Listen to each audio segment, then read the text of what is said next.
கிராமத்திலிருந்து நகர வரை அரசு பள்ளி படிக்கின்ற ஏழை நடுத்தர மாணவருடைய கனவை நனவாக்கின்ற விதமாக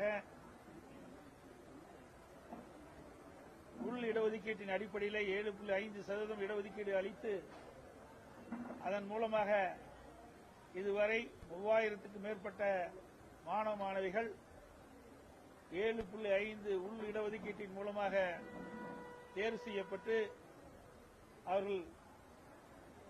அவருடைய கனவு மருத்துவராக வேண்டும் என்று அந்த கனவை நனவாக்கிய அரசு அம்மாவுடைய அரசு. இன்றைய தினம் புதுக்கோட்டை மாவட்டத்தில் மட்டும் 28 பேர் 7.5% இடஒதுக்கீட்டின் மூலமாக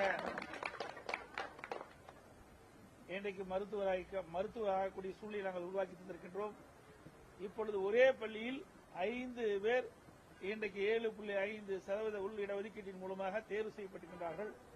இன்றைய தினம் இப்பொழுது இந்த நிகழ்ச்சி வாயிலாக 6 பேர் 7.5% இடஒதுக்கீட்டிலே தேர்வு செய்து உங்கள் முன் அமர்ந்திருக்கின்றார்கள்.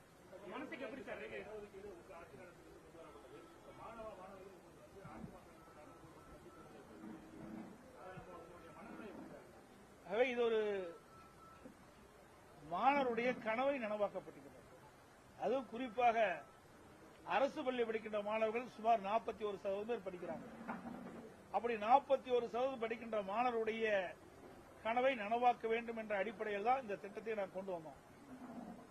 நான் அம்மாவுடைய அரசு இருக்கின்ற பொழுது, நான் முதலமைச்சர் இருக்கின்ற பொழுது 2018-19 வெறும் 9 பேர் தான் நீட் தேர்வில் தேர்ச்சி பெற்று அரசு பள்ளியில் படிக்கின்ற மாணவர்கள் மருத்துவராகக்கூடிய சூழ்நிலை ஏற்பட்டது. அவை இந்த நிலை மாற்ற வேண்டும். கிராம பொறுத்தவரை நகர பொறுத்தவரை அவருடைய கனவு மருத்துவராக வேண்டும் என்ற நிலை இருந்தது. அதை நிறைவேற்ற வேண்டும் என்ற அடிப்படையில் தான் அந்த ஏழை மாணவருடைய கனவு அதிமுக அரசாங்கத்தின் மூலமாக இடஒதுக்கீடு உள்ளொதுக்கீட்டின் மூலமாக நிறைவேற்றப்பட்டிருக்கிறது. புதுக்கோட்டை உள்ளிட்ட 7 மாவட்ட விவசாயிகள் காவேரி முன்னாள் வைகை இணைப்பு திட்டம் உங்க ஆட்சி காலத்தில் நிதி ஒதுக்கீடு செஞ்சு பராமரிப்பு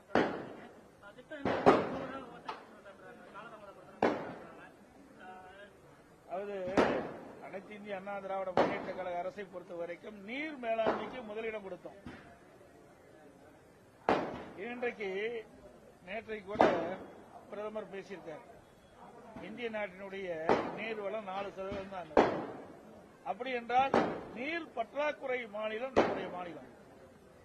ஆகவே அந்த நீரை சேமித்து விவசாயத்துக்கு அளிக்க வேண்டும், குடிநீருக்கு அளிக்க வேண்டும். அந்த அடிப்படையில் தான் அம்மா இருக்கின்ற பொழுதே காவிரி குண்டாறு திட்டத்தை நிறைவேற்ற வேண்டும் என்று எண்ணினார்கள். அவருடைய எண்ணத்தை நான் முதலமைச்சர் இருந்தபோது அம்மாவுடைய அரசு நிறைவேற்றி கொடுத்தோம். மேட்டூர் அணை நிரம்பி உபரி நீராக வெளியேறுகின்ற போது அந்த நீர் வீணாக போய் கடலில் கிடைக்கின்றது.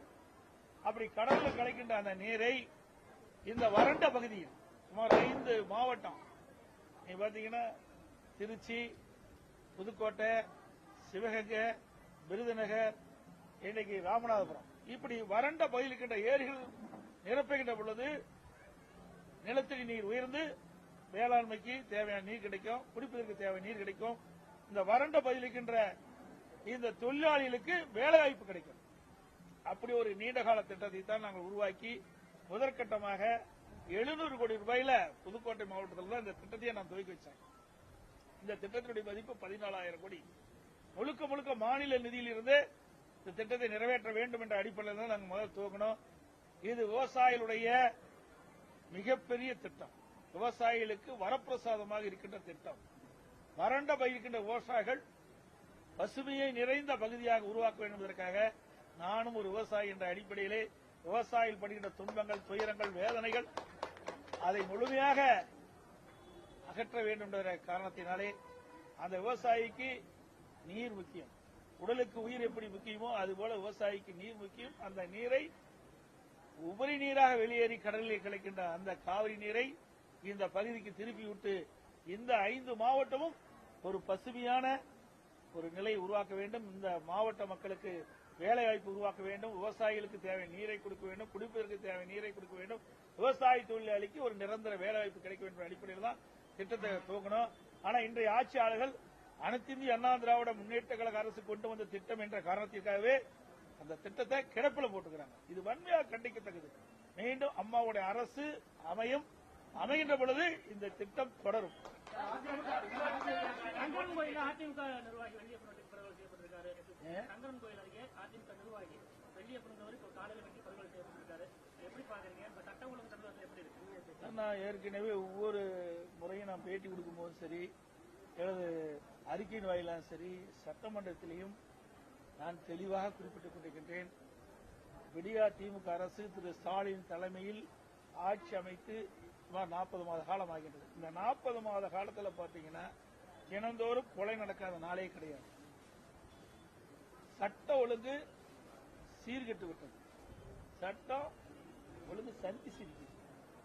இன்னைக்கு மக்களுக்கு பாதுகாப்பு இல்ல, பெண்களுக்கு பாதுகாப்பு இல்ல. பாலியல் வன்கொடுமை தொடர்ந்து நடந்துகிட்டு இருக்குது. எங்கே பார்த்தாலும் கொலை, கொள்ளை, திருட்டு, வழிப்பறிவு, பாலியல் வன்கொடுமை தொடர்ந்து நடந்துகிட்டு இருக்குது. நாங்களும் தினந்தோறும் அறிக்கையின் வாயிலாக சுட்டிக்காட்டிட்டு இருக்கிறேன். ஆனா அந்த விடியா திமுக ஆட்சியில ஒரு திறமையற்ற முதலமைச்சர் இந்த நாட்டை ஆளுகின்ற காரணத்தில், ஒரு பொம்மை முதலமைச்சர் இந்த நாட்டை ஆளுகின்ற காரணத்தில் சட்ட ஒழுங்கை பாதுகாக்க தவறிய அரசு இந்த அரசு. அரசியல்வாதிக்கும் பாதுகாப்பு இல்ல, பொதுமக்களுக்கும் பாதுகாப்பு இல்ல, காவல்துறைக்குமே பாதுகாப்பு இல்ல.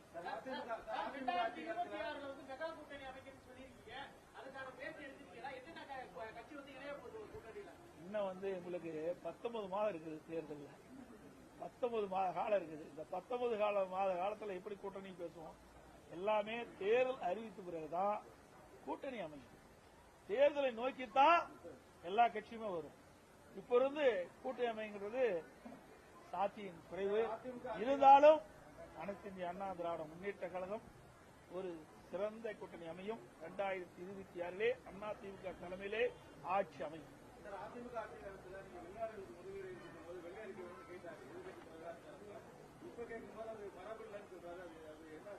அது இதயம் புரட்சித் தலைவி அம்மா இருக்கின்ற பொழுது இன்றைக்கு மனிதனுக்கு 2 கண்ணை போல ஒரு தொழிற்சாலைகள் நிறைந்த மாநிலமா இருக்கணும். அதனாலதான் வேலைவாய்ப்பு கிடைக்கும், மக்களுக்கு, இளைஞர்களுக்கு கிடைக்கும், பொருளாதார உயரும். அதே போல வேளாண்மை சிறக்க வேண்டும். ஆக 2 தான் முக்கியம் ஒரு நாட்டிற்கு. வேளாண்மையும் சிறக்க வேணும், உணவு பஞ்சம் இருக்காது. அதே போல வேலைவாய்ப்பு உருவாக்க வேண்டும், பொருளாதாரம் இன்றைக்கு ஏற்றம் பெற வேண்டும். அப்படின்னா தொழிற்சாலை வேண்டும். 2 முக்கியமாக இருக்கின்ற காரணத்தில் தான் நீதையும் புரட்சி தலைவி அம்மா இருக்கின்ற பொழுதே 2 துறைக்கும் முன்னுரிமை கொடுத்தாங்க. அம்மா இருக்கின்ற பொழுதே 2015 தொழில் முதலீட்டாளர் மாநாட்டை கொண்டு வந்தாங்க. 2,62,000 கோடி தொழில் முதலீடு ஈர்க்கப்பட்டது. அம்மா மறைவுக்கு பிறகு நான் முதலமைச்சர் இருந்த காலத்தில் அம்மாவுடைய அரசு 2019 3,05,000 கோடி தொழில் முதலீட்டு ஈர்த்தோம். 304 தொழில் புலந்து ஒப்பந்தம் போட்டோம். அது மட்டும் வெளிநாடு போகின்ற பொழுது வெளிநாட்டில் நிறைய நாங்கள் முதலீட்டை ஈர்த்தோம், புரிந்துணர்வு போட்டோம். அந்த பணியெல்லாம் முதற்கட்ட பணிகளாக இருந்தது. அதுக்கு நில எடுப்பு, மற்ற அதுக்கு தேவையான ஆக்கப்பூர்வமான முதற்கட்ட பணிகள்லாம் துவங்கப்பட்டது. ஆட்சி மாற்றம் வந்தது. இவர்கள் ஆட்சி வந்திருக்கிறாங்க. நாங்கள் எங்களுடைய அரசு இருக்கின்ற பொழுது வெள்ளை அறிக்கை கேட்டார். அன்றைக்கு எதிர்க்கட்சி தலைவராக இருந்தார் திரு ஸ்டாலின். இன்றைக்கு முதலமைச்சராக இருக்கிறார். பத்திரிகைகள் தான் வருது, ஊடகத்தில் தான் வருது, அறிக்கையின் வாயிலாக தான் வருது. இத்தனை லட்சம் கோடி வாங்கினா, அத்தனை லட்சம் கோடி நாங்கள் தொழில் முதலீட்டு ஈர்த்தின. அதுக்காகத்தான் நாங்கள் சொல்றோம். நான் மட்டுமல்ல, எல்லா எதிர்க்கட்சி தலைவரும் கேட்கிறாங்க, திராவிட முன்னேற்ற கழக ஆட்சியில எந்தெந்த தொழிற்சாலைகளுக்கு எவ்வளவு நிதி பெறப்பட்டது, நிதி ஒதுக்கீடு செய்யப்பட்டது, எந்தெந்த தொழிற்சாலை புரிந்து ஒப்பந்தம், அதன் மூலமாக எவ்வளவு வேலைவாய்ப்பு கிடைக்கும், அதையெல்லாம் ஒரு வெள்ளை அறிக்கையின் மூலமாக அறிவிக்கப்பட்டால் மக்கள் தெரிந்து கொள்வார்கள். அதற்காகத்தான் நாங்க கேட்கிறோம். இதுல என்ன மரபு? இது வெளிப்படைத்தன்மை தானே. நீங்க தானே வெளிப்படையா பேசிட்டு இருக்கிறீங்களா? ஒவ்வொரு முறையும் ஊடகத்திலையும் பத்திரிகையிலையும் கருத்துக்களை தெரிவிக்கிறீங்க, அறிக்கை வெளியிடுறீங்க. திராவிட முன்னேற்ற கழக ஆட்சியில் தான் தொழில் புரட்சிங்கிறீங்க, அதிகமான தொழில் கொண்டு வந்தங்கிறீங்க, அதிகமான வேலைவாய்ப்பு உருவாக்கி தருங்கிறீங்க. அதையெல்லாம் மக்கள் தெரிந்து கொள்வதற்காகத்தான் நாங்கள் இதை குறிப்பிடுறோம். இது வெள்ளை அறிக்கையின் மூலமாக வெளியிட்டா மக்கள் தெரிஞ்சுக்குவாங்க. இப்படிப்பட்ட கேள்வியே எழாது. மாநாட்டுக்கு அனுமதி கொடுக்காம காவல்துறை காலம் தாழ்த்து சொல்றாங்க. தமிழக அரசு காலம் தாழ்த்துதான் ஜனநாயக நாட்டில் யார் வேணாலும் கட்சி ஆரம்பிக்கலாம். அதே கட்சி ஆரம்பிச்சு மாநாடு நடத்தினால் அதுக்கு முறையாக அனுமதி கொடுப்பது மரபு. அனைத்து இந்திய அண்ணா திராவிட முன்னேற்ற கழக ஆட்சி இருக்கின்ற வரை எல்லாருக்கும் அனுமதி கொடுத்தோம்.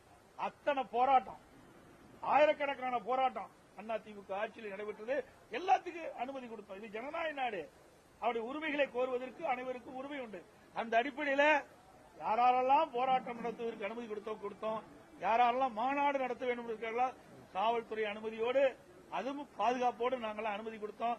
ஆனா அந்த விடியா திமுக அரசு இன்றைக்கு வேண்டுமென்றே திட்டமிட்டு இப்படிப்பட்ட செயல் ஈடுபடுவது கண்டிக்கத்தக்கது. அது மட்டுமல்ல, அனைத்து இந்திய அண்ணா திராவிட முன்னேற்ற கழக தலைவருடைய பிறந்தநாள் வருகின்ற பொழுது நாங்க பொதுக்கூட்டம் போடுறோம், அதுக்கு அனுமதி கொடுக்க மாட்டோங்க. அந்த அளவுக்கு பயம். இந்த ஆட்சியில எல்லாம் ஊழல், கலெக்ஷன், கமிஷன், கரப்ஷன், இதையெல்லாம் மக்களுக்கு தெரிஞ்சு போயிட்டு சொல்லிதான் இன்றைக்கு பொதுக்கூட்டத்துக்கு கூட அனுமதி கொடுக்க மறுக்கிறாங்க. அப்படியே பொதுக்கூட்டம் நடத்தினாலும் அந்த பொதுக்கூட்டம் நடத்துகின்ற எங்க கட்சி நிர்வாகி மீது வழக்கு போடுறாங்க. சில நேரத்தில் நீதிமன்றம் போய் இந்த பொதுக்கூட்டம் நடத்துவதற்கு அனுமதி வாங்கி தான் கூட்டம் நடத்திட்டு இருக்கிறாங்க. இப்படிப்பட்ட நிலைமை தான் இன்றைக்கு தமிழகத்தில் நிலவி கொண்டிருக்கின்றது. இந்த ஆட்சி சர்வாதிகாரி ஆட்சி மாதிரி நடந்து கொண்டிருக்கிறது. ஐயா, நாட்டில் எல்லாம் சமந்தான், நீங்க நாங்கெல்லாம் வேறுபாடெல்லாம் கிடையாது. அப்படி இருக்காடி தானே இவ்வளவு பேருக்கு நாங்க அண்ணா திமுக ஆட்சி இருக்கின்ற பொழுது, நான் முதலமைச்சர் இருக்கின்ற பொழுது எவ்வளவு போராட்டம் நடைபெற்றது நாட்டுக்கே தெரியும். இந்தியாவிலேயே அதிகமா போராட்டத்தை சந்தித்த அரசாங்கம் அம்மாவுடைய அரசாங்கம். ஆக ஒரு அதாவது பயப்படுறது கைப்படுறதுங்களா அடுத்தது முறையாக கொடுக்க வேணும், அதுதான் முக்கியம்.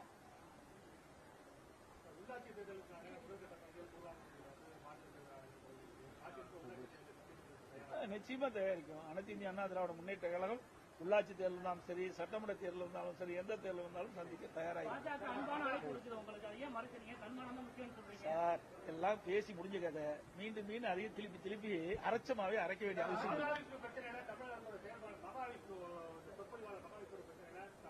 நான் ஏற்கனவே இதை பற்றி நான் தெளிவா நான் ட்விட்டர்லயும் போட்டேன், அங்க கோயில்பட்டியில நிருபர்கிட்ட தெளிவா சொல்லிட்டேன். நாங்க தெளிவா சொல்லிட்டேன். நான் ஏற்கனவே இது குறித்து ஊடக நண்பர்களுக்கு தெளிவுபடுத்தியிருக்கிறேன். அனைத்து ஊடக நண்பர்களுக்கும்